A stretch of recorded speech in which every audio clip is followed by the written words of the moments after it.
Term plan लेना है, तो टर्म प्लान लेना है तो हमको सही इन्फॉर्मेशन होनी चाहिए। कितना टर्म प्लान ले कि नहीं ले, बहुत सारी टर्म प्लान के बारे में डिस्कस करेंगे। आप हमारे साथ बने रहेंगे, डिस्कस करेंगे हमारे एपिसोड में और हमारे चैनल में सुपर ट्रेंड में।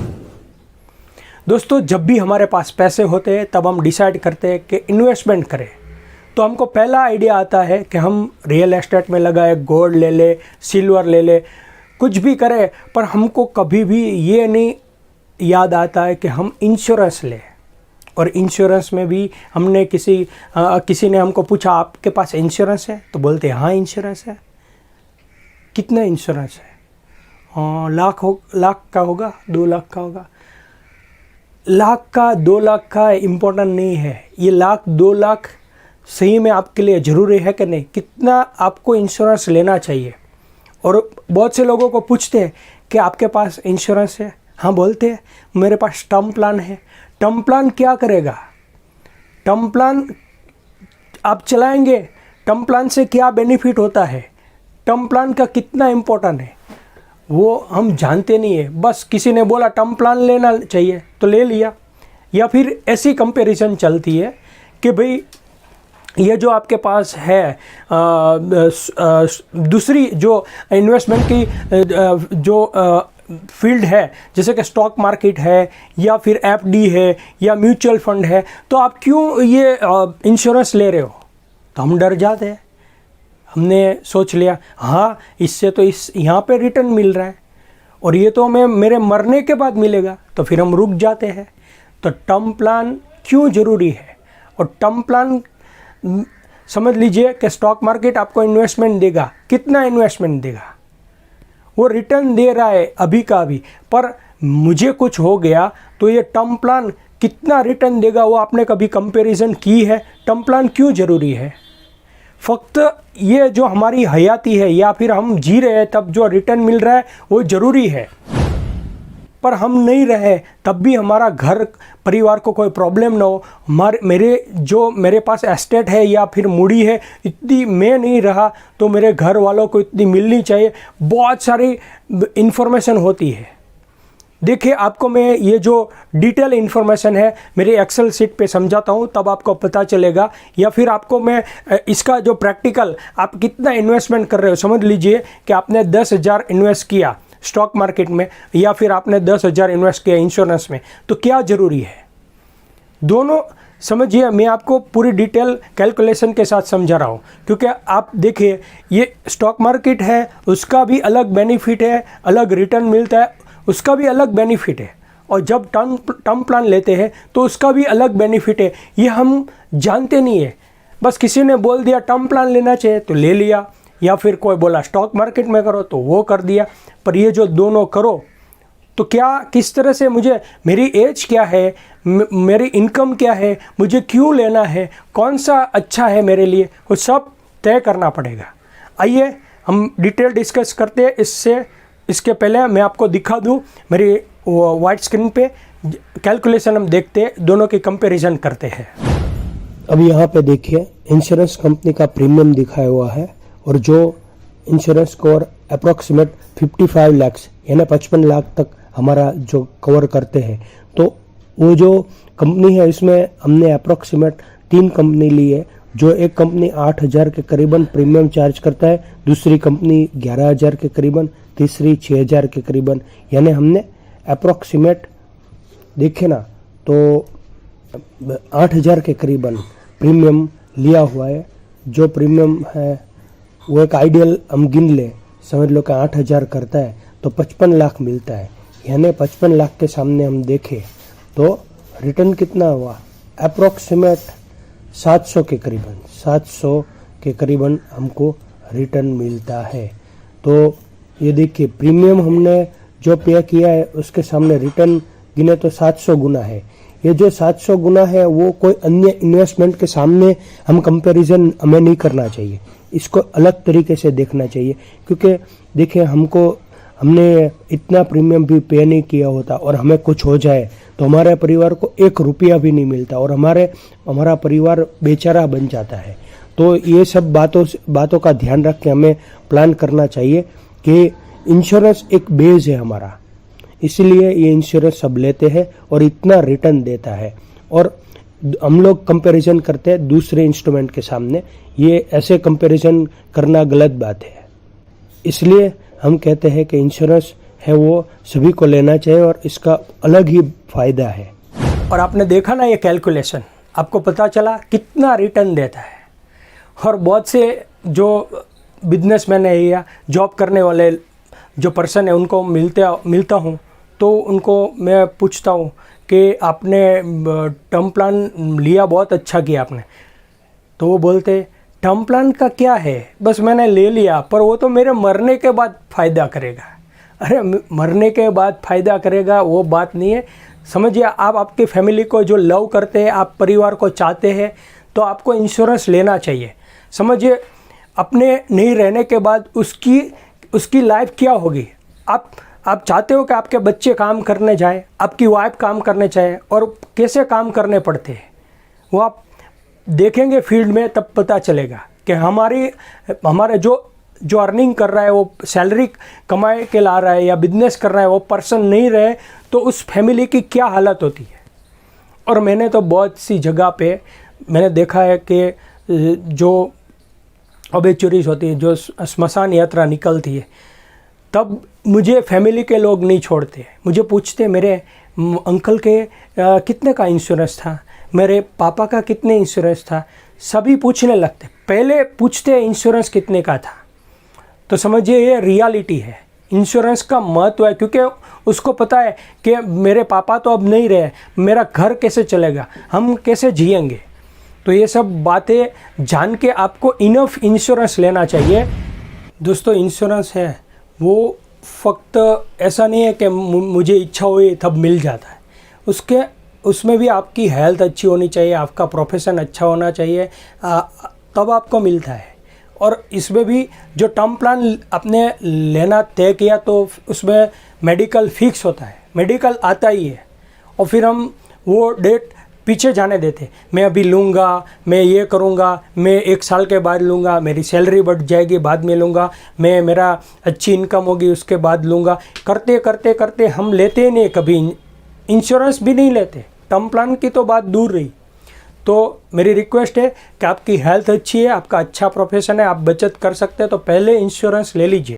महिलाओं के लिए ये जो टर्म प्लान है वो आप समझे तो ऐसे डिफ़िकल्ट है, क्योंकि वीमेंस का है ना, वो मेडिकल आता है, प्रेगनेंसी के बाद मेडिकल आ सकता है, तो वो उसके लिए डिफ़िकल्ट है। और दूसरा, वीमेंस है वो मैक्सिमम गृहिणी होती है, जो हाउस वाइफ होती है, तो बाहर काम करने नहीं जाती है, तो उसके लिए भी एक प्रॉब्लम क्रिएट करता है। क्योंकि ये जो मेल होते हैं वो काम करते हैं, प्रोफेशन में होते हैं, तो तुरंत इंश्योरेंस मिल जाता है। पर जो वीमेंस होता है उसमें ये भी डिफ़िकल्टी है। तो फिर हम सोचे उसके पहले कि मुझे इंश्योरेंस लेना है, मेरी उम्र छोटी है, तो पहले ले लीजिए। वो ये बहुत ही ज़रूरी है। देखिए, इनफ इंश्योरेंस के लिए भी ह्यूमन लाइफ वैल्यू कैलकुलेशन करेंगे, और ह्यूमन लाइफ वैल्यू कैलकुलेशन करेंगे तो हमको पता चलेगा कि इससे कितना हमको बेनिफिट हो रहा है, और मुझे इनफ इंश्योरेंस लेना चाहिए तो कितना लेना चाहिए। यहाँ पे हमने ह्यूमन लाइफ वैल्यू कैलकुलेटर दिखाया है। ये ह्यूमन लाइफ वैल्यू कैलकुलेटर से हम देखें तो ये 30 साल की उम्र के व्यक्ति का हमने इंश्योरेंस कवर कितना मिलता है वो जाना है। तो इसमें देखें तो 60 साल की एज तक उसका इंश्योरेंस कवर रहेगा।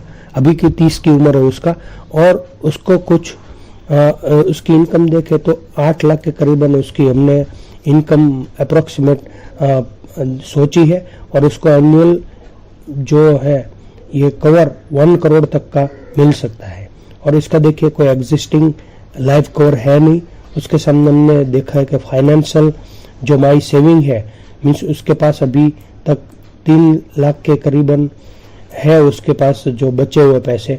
तो हम देखें तो उसको 2 करोड़ तक का कवर लेना चाहिए। होम लोन या ऐसा देखें तो 8 लाख के करीबन हमने प्लान की हुई है कि भाई उसके पास उसका जो है 8 लाख के करीबन लोन है और कोई लोन नहीं है।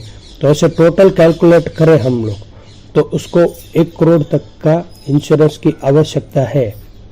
और हम आगे जाए तो देखे तो ये जो इंश्योरेंस कंपनी है उसमें उसने जो है 2 करोड़ तक का इंश्योरेंस दिखाया हुआ है कि ये पर्सन का 2 करोड़ तक के इंश्योरेंस की तो आवश्यकता है, और लिखा है कि 2 crore life cover is available at 1085 per month. यानी देखिए 12 के यानी 12,000 में 2 करोड़ का लाइफ कवर करेंगे तो देखिए कितना रिटर्न हुआ। इस तरह से जो टर्म प्लान ले तो कम प्रीमियम में बहुत सारा लाभ हमें मिलता है, और अन्य कोई भी इंस्ट्रूमेंट है उसके साथ इसकी कंपैरिजन नहीं करनी चाहिए क्योंकि इसके अलग बेनिफिट है, और इसीलिए तो इंश्योरेंस है उसको बेस कहते हैं। आपने देखा ना ह्यूमन लाइफ वैल्यू से कैसे पता चला ना कि इतनी एज है तो मुझे इतना इंश्योरेंस लेना चाहिए। तो हमें ये ह्यूमन लाइफ वैल्यू कैलकुलेशन करके नक्की करना चाहिए कि मुझे इतना इंश्योरेंस लेना चाहिए, और कभी भी ये नहीं सोचना चाहिए कि टर्म प्लान मेरे या फिर इंश्योरेंस मेरे मरने के बाद इतना फ़ायदा देगा। पर ये रियलिटी है, ये मैं इसको बोलूँ ना तो बेज है, इंश्योरेंस बेज है। पहले इंश्योरेंस लेना चाहिए, बाकी बाद का इन्वेस्टमेंट करना चाहिए, क्योंकि सभी जो अभी यंगस्टर आते हैं उनको पता ही नहीं इंश्योरेंस के बारे में। उनको तो फटाफट ये इंटरेस्ट दिखता है, फटाफट अर्निंग दिखती है ये, और जो है ना चकाचौंध इन्वेस्टमेंट में वो अपना दिमाग लगाते और नक्की करते मुझे यही करना है। पर जो रियलिटी अलग होती है, क्योंकि इंश्योरेंस का एक अलग महत्व है, इसलिए इंश्योरेंस में भी ध्यान दीजिए, इंश्योरेंस के बारे में भी समझिए। फाइनेंशियल एडवाइज़र है उसका कांटेक्ट कीजिए, और किसी को भी दिक्कत आती है तो हमारे कमेंट में लिखिए कि मुझे इंश्योरेंस चाहिए, तो हमारी टीम भी आपको गाइड करेगी, सपोर्ट करेगी। इसलिए आप किसी भी तरह का क्वेश्चन है या फिर कोई टर्म प्लान लेने का सोच रहा है तो पहले इसको ये वीडियो दिखाएं जिससे वो तय कर सके इतना लेना चाहिए या लेना चाहिए कि नहीं लेना चाहिए, और ले तो उसमें एक विश्वास बनेगा कि टर्म प्लान मेरे लिए है, मुझे फ़ायदा करेगा। वो बहुत से आप सर्वे में आपको मेरे पास जो मिल जाएगा तो आपको दिखाऊंगा कि सर्वे में दिखाते हैं कि मैक्सिमम लोग 3 साल 4 साल 5 साल के बाद ये टर्म प्लान बंद कर देते हैं, क्योंकि ये जो है ना ये टेंजिबल और आप इनटेंजिबल जानते हैं। तो टेंजिबल जो है उससे हमको लगता है कि समझो मुझे ये कार मिली, मुझे लेनी है या मकान लेना है तो मैं इन्वेस्ट करूँगा, पर ये इनटेंजिबल है, मुझे मेरे मरने के बाद 1 करोड़ मिलेंगे, 3 करोड़ मिलेंगे, इसलिए वो सोचता ही नहीं है। उसको कार लेनी है, ये घर ले लेना है, जल्दी से वो उसमें इंटरेस्ट देगा, कुछ भी करेगा, पर इसका प्रीमियम नहीं देगा। आप समझिए 25,000 का प्रीमियम दे के 25 लाख का इंश्योरेंस कवर होता है, 30,000 का प्रीमियम दे के 30 लाख 40 लाख, जैसी एज है उसके ऊपर डिपेंड है, पर आप समझ लीजिए 30,000 आपने पे किए और आपका 1 करोड़ का इंश्योरेंस आपको मिल रहा है, तो समझ लीजिए कि कितना रिटर्न मिल रहा है। तो इतना ज़्यादा रिटर्न एक इंश्योरेंस दे रहा है, इतना टर्म प्लान दे रहा है तो अच्छा ही है। और टर्म प्लान भी ज़रूरी है कि नहीं, इससे पहले एंडोमेंट प्लान है या फिर आप जो यूलिप प्लान है, बहुत सारे टाइप्स भी है, वो भी आप सोच सकते हो। पर समझ लो आपने तय कर लिया कि टर्म प्लान लेना है तो इससे पहले सोचिए कि क्यों लेना है, मेरे लिए एक्चुअल में ज़रूरी है कि नहीं। तो सब इन्फॉर्मेशन लीजिए और फाइनेंशियल एडवाइज़र की खास सलाह लीजिए, और इसमें भी ट्रस्ट रखिए।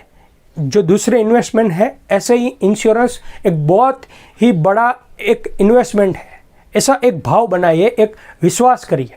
और दूसरा मेरी एक पर्सनल रिक्वेस्ट है कि आप हो सके तो ये जो टर्म प्लान है वो गवर्नमेंट कंपनी से लीजिए। आप समझो प्राइवेट भी अच्छी है, पर कितनी रिलायबल है कि नहीं वो जानिए, और फिर डिसाइड कीजिए कि मैं टर्म प्लान लूँ। और फिर हम देखें तो बहुत से लोग बोलते हैं कि अभी तो ऑनलाइन का ज़माना है, मैं ऑनलाइन ले लूँगा।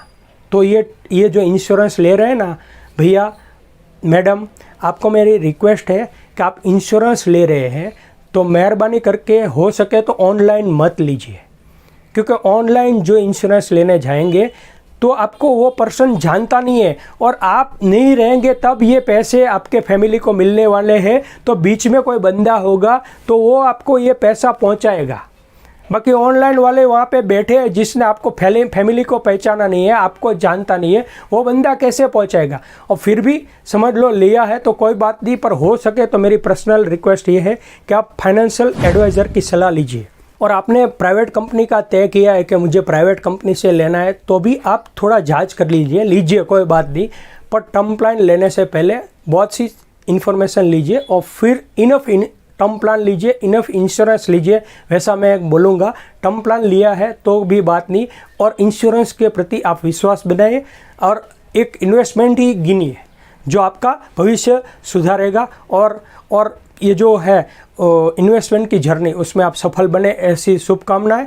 फिर मिलेंगे नए सब्जेक्ट के साथ। नमस्कार।